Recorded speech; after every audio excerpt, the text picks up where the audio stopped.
And we're back. It is indeed the morning show. Monday morning, the 10th of August. I'm Marcia Maycomber. We have our next guest with us. And I want to welcome to the show Alex Abuyuan.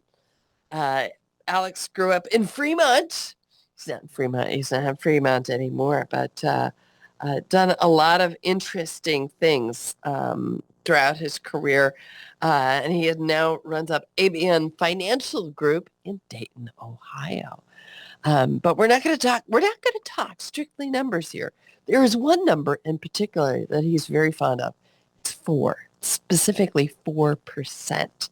And I happened to hear quite a lot about this earlier this year, and I was really fascinated by it because Alex is a big fan of creating the 4% life.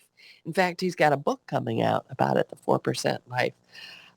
So if you have ever wondered why some people seem to accomplish so much and other people, nope, they stay stuck. They don't get out there. This is where Alex can really help.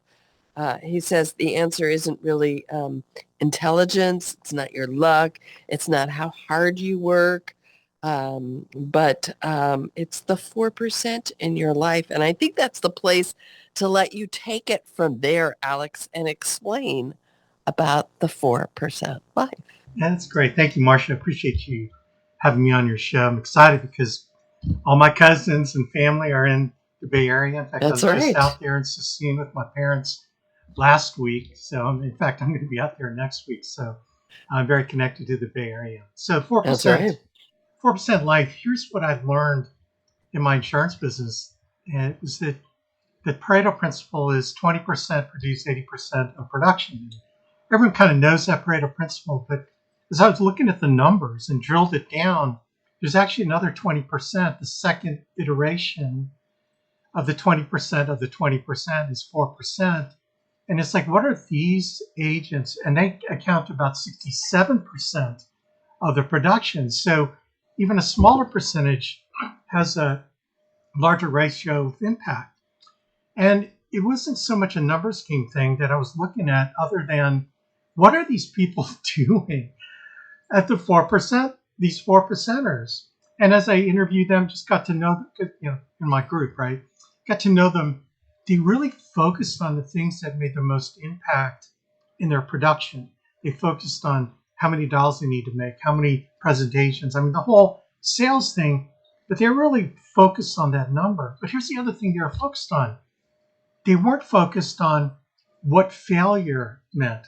Like the same agent, like two agents would have the same numbers, but one agent would attach a different meaning to than the other agent. So the agent who gets 10 no's, they attach the meaning that I'm a failure. I shouldn't do this. This is not my thing, right?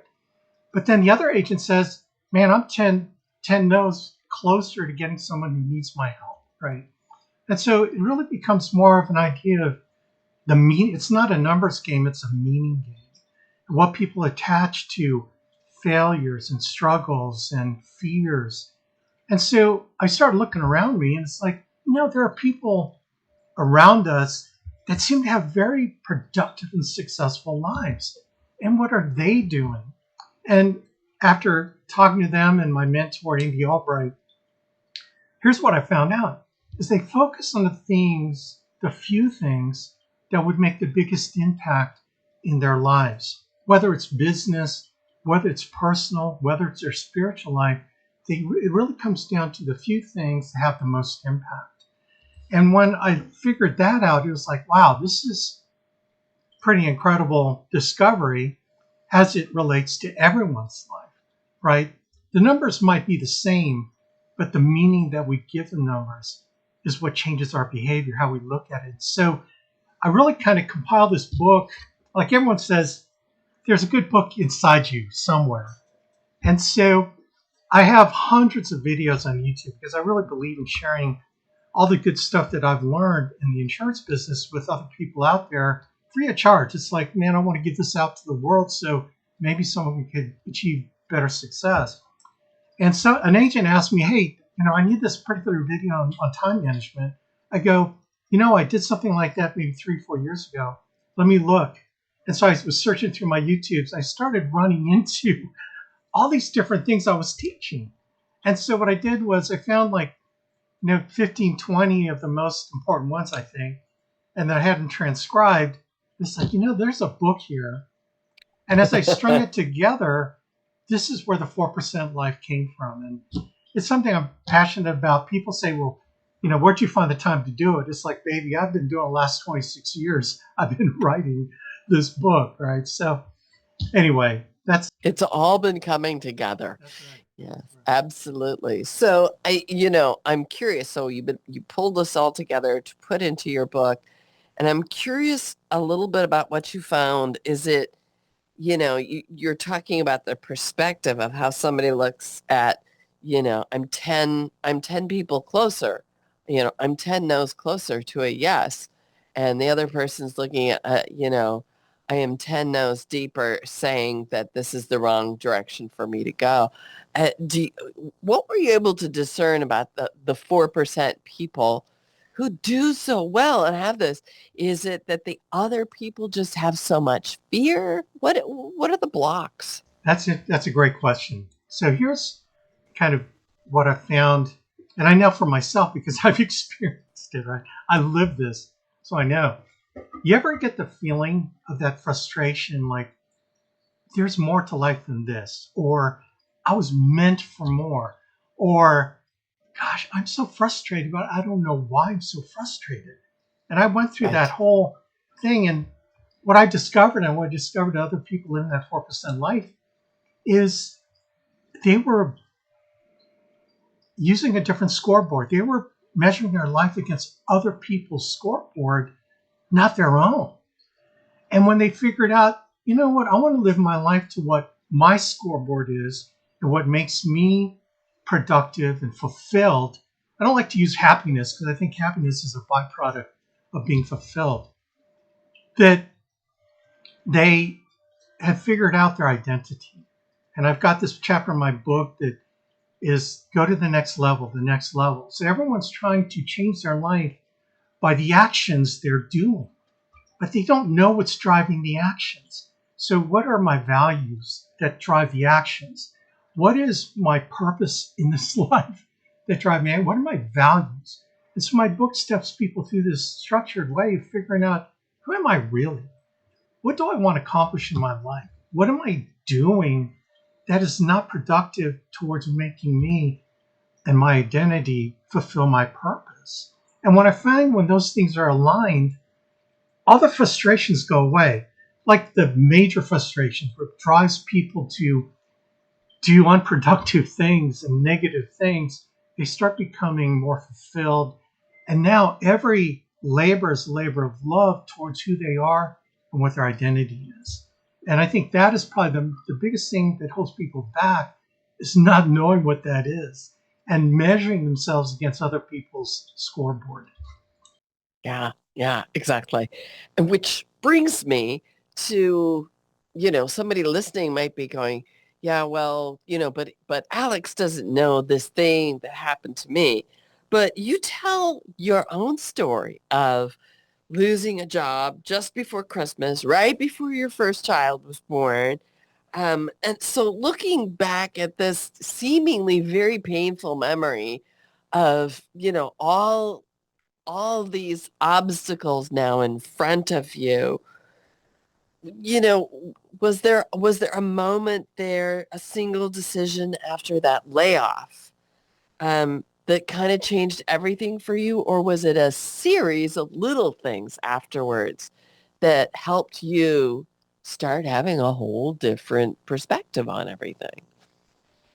Okay, so taking myself back there, it was probably one of the most important decisions I ever made because it really got me to think about who am I really and why am I doing this? And, so I get laid off. I was working for a defense contractor at the time, and we lost the defense contract, and I was one of the senior guys on the project. Of course, my labor rate was really high.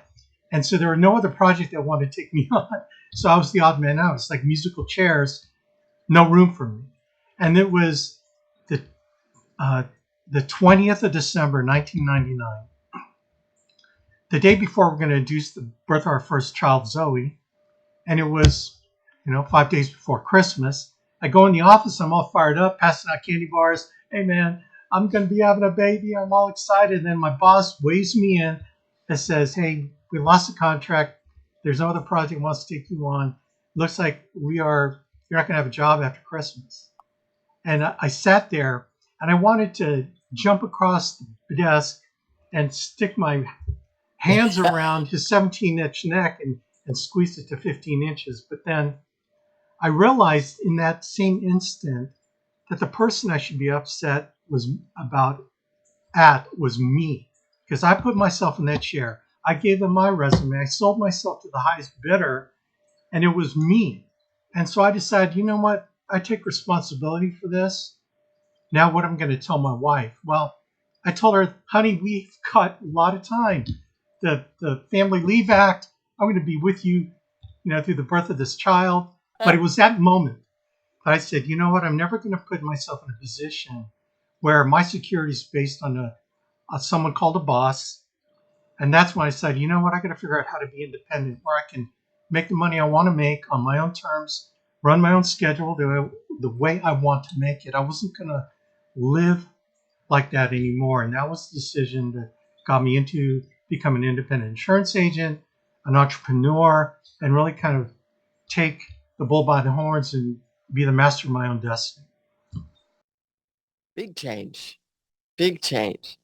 So if somebody's listening today and they are feeling really stuck, regardless of, what career they're in, maybe it's their finances that are throwing them off. Maybe it's a series of personal life events that has just left them feeling stuck. What would you advise as the one thing that they could do this week to help them start moving towards their 4% life? Probably the biggest thing that I would suggest to someone is really step back and figure out what is driving you to not do the thing you need to do to move forward. Everyone has that big hairy monster that they think in their heads that they know that if they conquer that, they can move forward. It's like identifying your biggest fear. The question is, what if that fear was removed? What would you do different in your life to move forward if you no longer had that fear? Everyone has that. And it takes self-reflection to figure out what that is. Once you decide, this is what I'm going to do if I didn't have that fear, my question is, why not do it? Why not do it as if that fear didn't exist? Because fear is a thing, but it doesn't have to be a thing if you act anyway. We all have it. We feel it. That can you move forward past that feeling, because it's a feeling, and go towards the thing that you need to do. It could be going to that course that that would fulfill you and get you to the next level, or attending that seminar, or going ahead and applying for that next position, even though you don't think you're qualified, you might get rejected. It's like, baby, who cares? When you think about your life, are you going to let other people determine where you want to end up? It's like, what would you 10 years from now tell you today? And when you think about that you 10 years from now, you think about that person who's successful, it's doing what exactly they want to do, that fulfills exactly who they are. What would that person tell you right now? That's the permission that you need from that person, not anyone else, not your family, not your friends, not the counsel of they that you seek approval from. It's the person 10 years from now. That's the permission you need. Ask that person, what do I need to do next? And I think you will make the right decision towards that 4% life. Good advice. You talk about scheduling courage. Um, it's a great phrase, scheduling courage.